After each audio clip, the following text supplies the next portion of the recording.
اللہ تعالیٰ یہ نہیں کہہ رہا ہے کہ فحش کام مت کرو، اللہ یہ نہیں کہہ رہا ہے کہ زنا مت کرو۔ یہ بڑی عجیب بات ہے کہ میں اپنے امی کے سامنے تو پورنو مووی نہیں دیکھ سکتا ہوں، اپنے ابا کے سامنے تو اپنی گرل فرینڈ کے ساتھ نہیں گھوم سکتا ہوں۔ اللہ تعالیٰ قرآن مجید میں فرماتا ہے کہ الذی خلق الموت والحیات لیبلوکم ایکم احسن عملا، کہ اس طرح ہم نے موت اور زندگی کو بنایا، اور کیوں بنایا؟ لیبلوکم ایکم احسن عملا، تاکہ دیکھے تم میں کون ہے جو احسن عمل کرتا ہے۔ تو یہاں اس آیت میں اللہ تعالیٰ جو بنیادی بات واضح کر رہا ہے وہ یہ ہے کہ یہ زندگی محض ٹائم پاس کے لیے نہیں ہے، یہ زندگی محض عیش و آرام کے لیے نہیں ہے، یہ زندگی محض جینے کے لیے نہیں ہے، بلکہ اس کی بنیادی حیثیت جو وہ امتحان کی ہے۔ جب آپ اس بات کو دل کی گہرائی کے ساتھ سمجھ جاتے ہیں تو اس کا نتیجہ یہ ہوتا ہے کہ آپ اپنے زندگی کے ایک ایک عمل کے بارے میں یہ سوچیں گے کہ یہ بیسیکلی میرا ٹیسٹ ہے، یہ جو اپارچونٹی میرے سامنے آ رہی ہے، یہ فحش کام کرنے کا جو موقع میرے سامنے آ رہا ہے، یہ محض موقع نہیں ہے بلکہ ایک امتحان ہے، یہ محض ایک آزمائش ہے۔ تو آپ یہ دیکھتے ہیں کہ اپنی اسٹوڈنٹ لائف میں بھی سال بھر بھلے ہی ہم اچھے سے پڑھائی کریں یا نہیں کریں، بہت زیادہ محنت کریں یا کم محنت کریں، لیکن جب ہم ایگزام ہال میں انٹر ہوتے ہیں، 3 گھنٹے کا ایگزام دینے کے لیے جاتے ہیں، تو وہاں خراب سے خراب طالب علم بھی اپنے ٹائم کو ویسٹ نہیں کرتا۔ وہ باہر تو ہو سکتا ہے کہ کیمپس میں 6 مہینے تک جو ہے وہ نشہ کرے، کلاسز بنک کرے، لیکن وہ کبھی ایگزام کو بنک نہیں کرے گا۔ ایگزام کے جو 3 گھنٹے ہوتے ہیں وہ اس کے ایک ایک سیکنڈ کو کاؤنٹ کرتا ہے۔ کیوں؟ کیونکہ اس کے ذہن میں ہوتا ہے کہ یہ جو 3 گھنٹے ہیں یہ میرا امتحان ہے، اور جو کچھ مجھے رزلٹ ملنا ہے وہ اس کی بنیاد پر ملنا ہے۔ تو پہلی اور اہم ترین چیز اگر آپ کو فواہش سے بچنی ہے تو آپ کو 24 گھنٹے اپنے آپ کو یہ ریمائنڈ کرنا پڑے گا کہ یہ جو 24/7 میری لائف ہے یہ صرف اور صرف امتحان ہے، یہاں ہونے والی ایک ایک چیز کے بارے میں اللہ تعالیٰ دیکھ رہا ہے۔ تو جب یہ تاثر، یہ احساس آپ کے ذہنوں پہ حاوی ہوگا کہ یہ امتحان چل رہا ہے، تب آپ بڑی حد تک جو برائیوں سے رک سکیں گے۔ دوسری چیز جو اس سلسلے میں اہم ہے وہ یہ ہے کہ آپ کو اس بات کا مستقل احساس رہے کہ ہر آدمی جو فواہش کی طرف یا برائیوں کی طرف ایک نیچرلی اٹریکشن رکھ سکتا ہے۔ یہ کوئی ایسی چیز نہیں ہے جو ناممکنات میں سے ہے۔ یہ بات ہم اس لیے کہہ رہے ہیں تاکہ کوئی شخص یہ بھی نہیں سوچنے لگ جائے کہ نہیں میں ان برائیوں سے آزاد ہوں، فحاشی کی طرف میرا تو کوئی اٹریکشن نہیں۔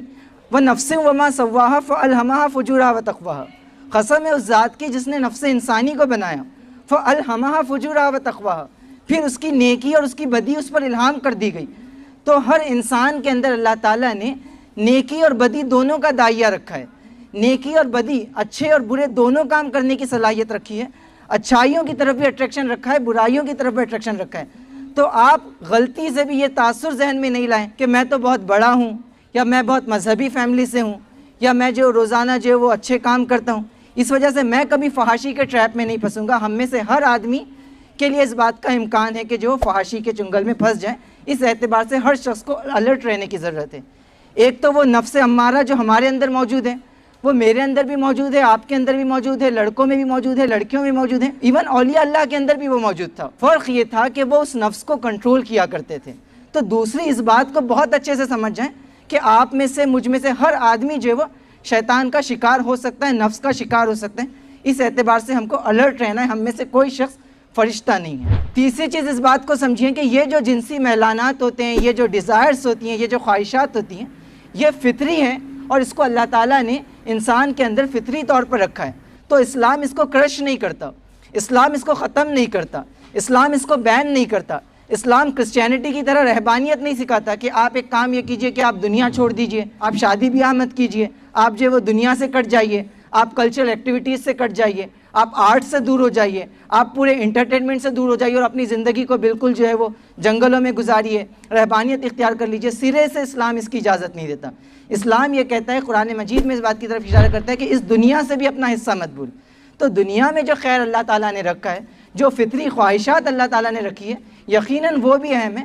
اسلام بس جو چیز کرتا ہے وہ اس کو چینلائز کرتا ہے، اس کو صحیح رخ دیتا ہے، اس کو صحیح اورینٹیشن دیتا ہے۔ تو بات یہ نہیں ہے کہ یہ جو ڈیزائرز ہمارے اندر آتی ہیں اس کو پورا نہ کیا جائے۔ اسلام بس یہ کہتا ہے کہ اس کو ایک خالص اسلامی طریقے سے، ایک انسانی اخلاق کے اعتبار سے، ایک صحیح وقت آنے پر صحیح طریقے سے اس کو پورا کیا جائے۔ تو تیسری اس بات کو بھی سمجھیے کہ اس کو کوئی بہت زیادہ گلٹی کانشیسنس ہونے کی ضرورت نہیں ہے، بہت زیادہ گلٹی فیل کرنے کی ضرورت نہیں ہے کہ میرے اندر ایسے خیالات کیوں آ رہے ہیں۔ یہ بالکل فطری ہے۔ اصل آزمائش اسی کے اندر ہے کہ آپ کے اندر اس قسم کی خواہشات اٹھیں گی، اس قسم کے خیالات آئیں گے، اور آپ کس طریقے سے ان پر کنٹرول کرتے ہیں، کس طریقے سے ان کو صحیح رخ دیتے ہیں۔ تو تیسری اس چیز کے اوپر خاص نظر رکھیں۔ چوتھی اہم ترین بات یہ ہے کہ 24 گھنٹے اس بات کا احساس ہو کہ میرا رب مجھے دیکھ رہا ہے، اللہ رب العزت مجھے دیکھ رہا ہے، اور اللہ رب العزت کے سامنے جو میں کوئی فحش کام نہیں کر سکتا۔ یہ بڑی عجیب بات ہے کہ میں اپنے امی کے سامنے تو پورنو مووی نہیں دیکھ سکتا ہوں، اپنے ابا کے سامنے تو اپنی گرل فرینڈ کے ساتھ نہیں گھوم سکتا ہوں، لیکن میرے کالج میں، میرے کیمپس میں، میری سوسائٹی میں میرا اللہ مجھے دیکھ رہا ہے، اور مجھے امی کا تو ڈر ہے اور ابا کا تو ڈر ہے اور خاندان کا تو ڈر ہے، لیکن اپنے رب کا ڈر نہیں ہے۔ تو یہ چیز نہیں ہو سکتی، یہ بدترین قسم کی برائی ہے۔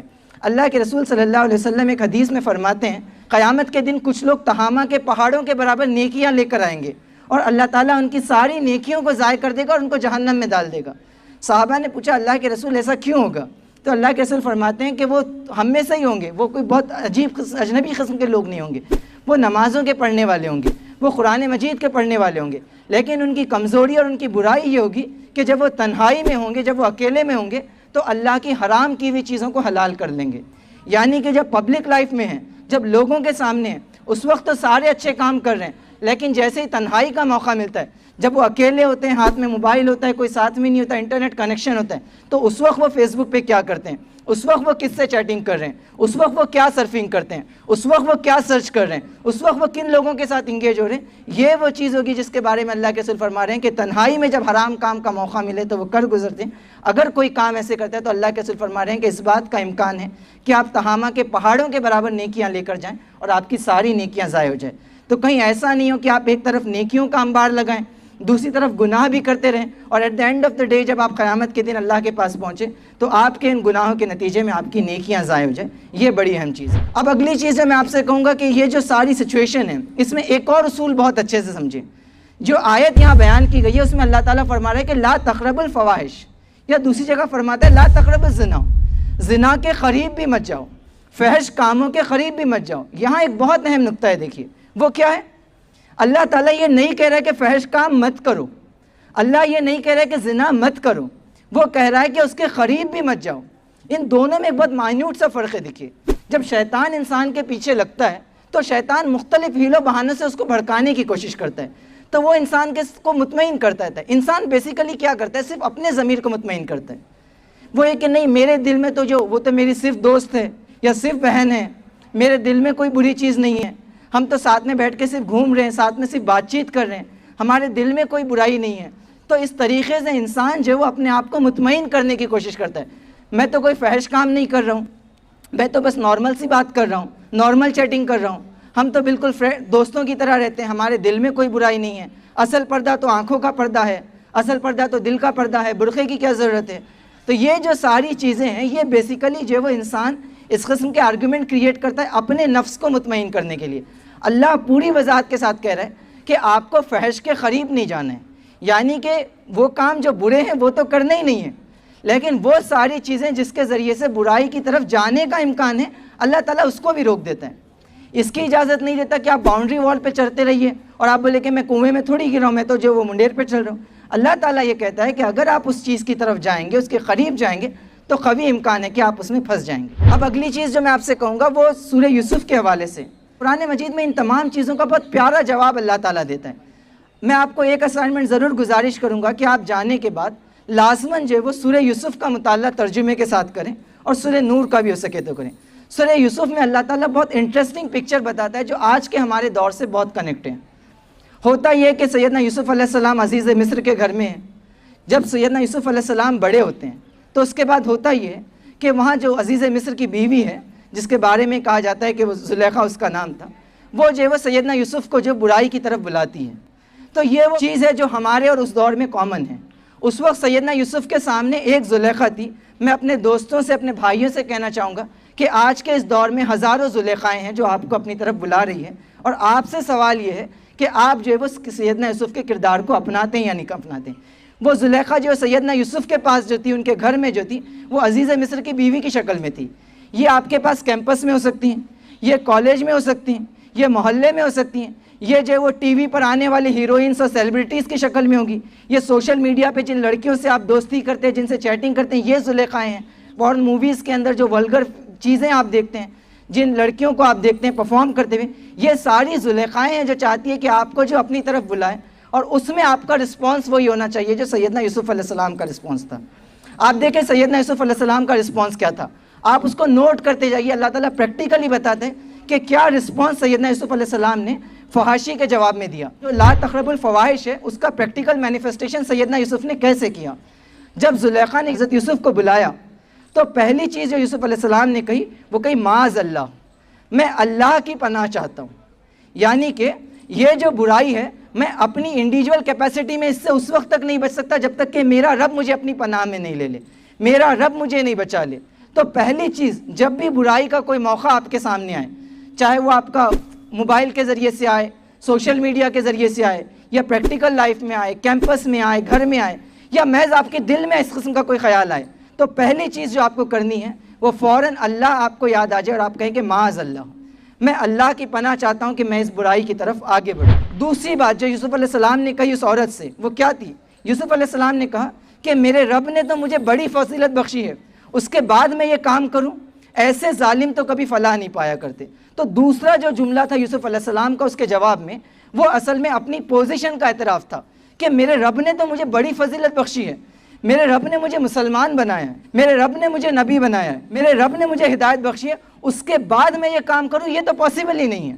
انہوں نے کہا کہ اس کا تو کوئی اسکوپ ہی نہیں ہے، اگر میرا رب مجھے مسلمان نہیں بناتا تب تو اس بات کا امکان ہوتا کہ میں برائی کر لیتا، لیکن انہوں نے کہا کہ میرے رب نے مجھے بڑی فضیلت بخشی ہے، میرے رب نے مجھے مسلمان بنایا، اس کے بعد میں یہ کام کروں۔ اور کہا کہ ایسے ظالم لوگ تو کبھی فلاح نہیں پایا کرتے، یعنی کہ کوئی شخص مسلمان ہونے کے باوجود برائی کی طرف جائے تو سیدنا یوسف کہتے ہیں اس کے لیے تو کامیابی کا اسکوپ کوئی نہیں ہے۔ تیسری چیز جو یوسف علیہ السلام نے کہی وہ بہت اہم ہے، دیکھیے تیسرا بہت پریکٹیکل نقطہ ہے، وہ یہ کہ سیدنا یوسف علیہ السلام یہ دونوں باتیں کہہ کر رک نہیں گئے وہاں پہ، بلکہ سیدنا یوسف علیہ السلام اس ماحول سے نکلنے کی کوشش کرنے لگے۔ یہ تیسری بڑی اہم چیز ہے، مطلب یہ نہیں کہ سیدنا یوسف علیہ السلام وہاں بیٹھ کے اس کو سمجھا رہے ہیں کہ یہ بہت بری چیز ہے، یہ نہیں کرنی چاہیے، یا انہوں نے دونوں باتیں بول دی اور وہیں بیٹھ گئے، بلکہ سیدنا یوسف علیہ السلام وہاں سے نکل کر جانے کی کوشش کرنے لگے، بھاگنے کی کوشش کرنے لگے۔ تو تیسرا اہم جو نقطہ لا تقربوا الفواحش کے سلسلے میں سیرت یوسف بتاتی ہے وہ یہ کہ جب اس قسم کا کوئی انوائرمنٹ ہو، اس قسم کا کوئی موقع ہو، تو آپ اس ماحول سے اپنے آپ کو نکالنے کی کوشش کیجیے۔ شیطان بہت دفعہ جو نیکی کے راستے سے آتا ہے اور بدی کی طرف ڈھکیلتا ہے۔ شروع میں آپ کہتے ہیں کہ میں ضرورت کے لیے بات کر رہا ہوں، پروجیکٹ کے لیے بات کر رہا ہوں، اسائنمنٹ کے لیے بات کر رہا ہوں، پھر وہ تھوڑا تھوڑا ہو کے جو کچھ کامن، اور پھر اسی طریقے سے شیطان جو وہ برائی کی سیڑھیاں انسان کو چڑھاتا ہے یہاں تک کہ وہ جو وہ بالکل جو ہے وہ گرے ہوئے لوگوں میں شامل ہوتے ہیں۔ تو دوستو آخری بات جو میں کہوں گا ان ساری چیزوں کے بعد وہ یہ کہ ان تمام چیزوں کے ساتھ اس بات کو ہی واضح رکھیں کہ اسلام محض چیزوں کو حرام نہیں کرتا۔ اسلام بیسیکلی جب کچھ چیزوں کو بند کرتا ہے تو اس کے مقابلے میں اپارچونیٹیز کی، حلال کی ایک بڑی دنیا اوپن کرتا ہے۔ تو جب ہم یہ بات کرتے ہیں کہ ڈانس شو نہیں ہو، اس کا مطلب یہ نہیں ہوگا کہ جو وہ کلچرل ایکٹیویٹیز نہیں ہوں، آپ کو الٹرنیٹ دینا پڑے گا کہ انٹرٹینمنٹ تو ہوگا لیکن وہ ان دائروں میں ہوگا کہ اس میں حرام شامل نہیں ہوگا، یعنی کہ اس میں فحش نہیں ہوگا لیکن انٹرٹینمنٹ ہوگا، اس میں انجوائمنٹ ہوگا۔ یہ بحثت ملت ہماری کمزوری ہے کہ ہم سبسٹیٹیوٹ نہیں دے سکے۔ ہم لوگوں کو یہ تو بولتے رہے کہ فلمیں نہیں دیکھی جائے لیکن اس کا سبسٹیٹیوٹ نہیں بتا سکے۔ ہم لوگوں کو یہ تو بولتے رہے کہ یہ کلچرل ایکٹیویٹیز ایسی نہیں ہوں، لیکن ایسی نہیں ہو تو پھر کیسی ہو وہ نہیں بتا سکے۔ اور جب ہم الٹرنیٹ نہیں دیں گے تو لامحالہ انسانی فطرت یہ ہے کہ وہ برائی کی طرف جائے گی۔ اگر اچھائی اور برائی کے دونوں آپشنز کھلے رہیں گے تو ہم امید کرتے ہیں کہ ہم کم از کم ہمارے مسلم طلبہ اس کیمپس کے یقیناً برائی کے مقابلے میں اچھائی ہی کو سلیکٹ کریں گے۔ اس اعتبار سے یہ جو وہ فیکلٹیز کی، مینجمنٹ کی، ایس آئی او کی، اس قسم کی ملی تنظیموں کی یہ ذمہ داری بھی بنتی ہے کہ جہاں ہمارے مسلم طلبہ اپنا رول پلے کرے وہیں ہم سوسائٹی کے سامنے، اپنے اسٹوڈنٹس کے سامنے ایک الٹرنیٹ دے سکے کلچرل ایکٹیویٹیز کے لیے، انٹرٹینمنٹ کے لیے، انجوائمنٹ کے لیے، تاکہ وہ اس کو آپٹ کر سکیں۔ میں اللہ رب العزت سے دعا کرتا ہوں کہ اللہ تعالیٰ ان چیزوں کو، اس پروگرام کو کامیاب کرے، اور اللہ تعالیٰ جو کچھ چیزیں یہاں بیان کی گئی ہیں، جو کچھ اس میں خیر ہو، اس پر عمل کی توفیق عطا فرمائے۔ آمین۔ وآخر دعوانا ان الحمدللہ رب العالمین۔